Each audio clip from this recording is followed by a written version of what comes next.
Good afternoon. Now, what would happen if you just came into your house and you're listening to TV and all of a sudden you hear screaming in the backyard? You look in the backyard and you see your little son falling on the ground, writhing in pain, holding his ankle. Now, what would you do? Would you panic? Would you start running around all over the place, yelling and screaming? Would you call 911? And when you got to your child, what would you do? Today, what I'm going to talk to you about is splinting using household items. Now, first of all, why would you splint? Well, to splint, you would basically want to do three things. One, you want to support the area just in case there's a break or a heavy sprain.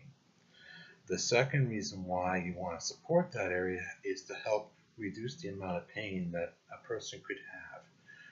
Third, and not talked about a lot, is making sure that there's blood circulation going throughout the limb that could be potentially broken. Now, what can you use for splinting in your household? I'll show you a few things and I'll give you an example of how to do these splints. You can use a Common House magazine. Right now I'm in New Orleans, so we got this magazine here. A belt, which can be used for securing a splint and also used as a sling for over your shoulder. Again, I'll show you that later. Third is a pillow. A pillow here can be used for anything like an ankle splint or even a wrist splint. Real nice and easy one to use. Some other things that you can use for splints. You can use a towel. A towel makes a great sling. You can use a scarf or a tie. And the other things you can use too is that, say for example, it's something that happened with your leg or someone's leg and you need to support it and make sure it doesn't move around. That's when you can use two pieces of wood, branches, poles, whatever you can find that are long and straight. Now, what do you need to do to have a successful splint? One is, the biggest thing is a thing called immobilization. In simplest terms, you want to make sure that whatever is damaged, whatever limb is damaged, moves as little as possible. Okay, so first of all, I'm going to back up a little bit and I'm going to show you using a shoulder immobilizer.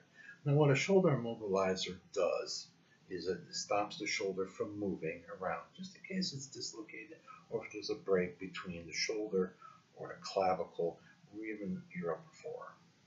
Okay, you take your belt, you buckle it together, like you're going to put it around your waist, but it's not going around your waist. Okay, you put it around your shoulder and you put your arm in it, as you see from here. Okay. Now, what this will do is it'll help prevent the shoulder from moving around. Now, another thing you might want to do if it's a fracture over here, a potential fracture over here, is take another belt and put it around your abdomen and around the arm that's hurting. Now, what that will do is it will help the arm from moving around like this or like this. Okay. Now, that's one example of a splint. Now, say we have another issue where it is a forearm that is hurt. Now, again, what you're trying to do is make sure that the bone does not move. So what you can do is take a common magazine. You take the magazine and you wrap it around the limb like so.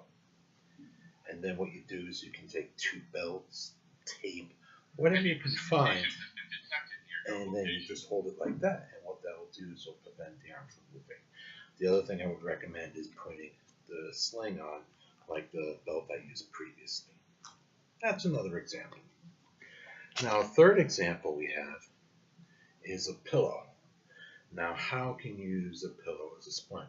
A pillow makes a great splint for ankle. This is actually what we use on an ambulance. You know, we have all this other stuff, but this makes the nicest splint because what it does is it supports the ankle. Two, it elevates the ankle up, which will help with a reduction of swelling. And three, it's a lot more comfortable than some of the splints. What you do, you place your ankle, your foot here.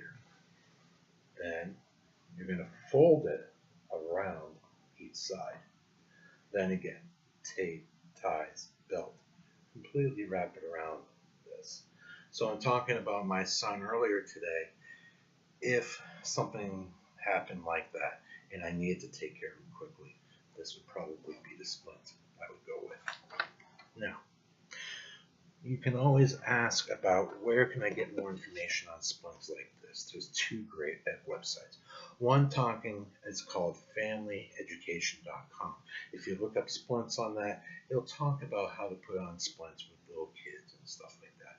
The biggest thing is to keep them calm. The second thing, if you're in a wilderness, is theoutdoorwilderness.com. Again, type in splinting, and it'll go through a whole bunch of different splints you can use there. Okay. Well, I thank you very much for your time, and I look forward to hearing from you in the future.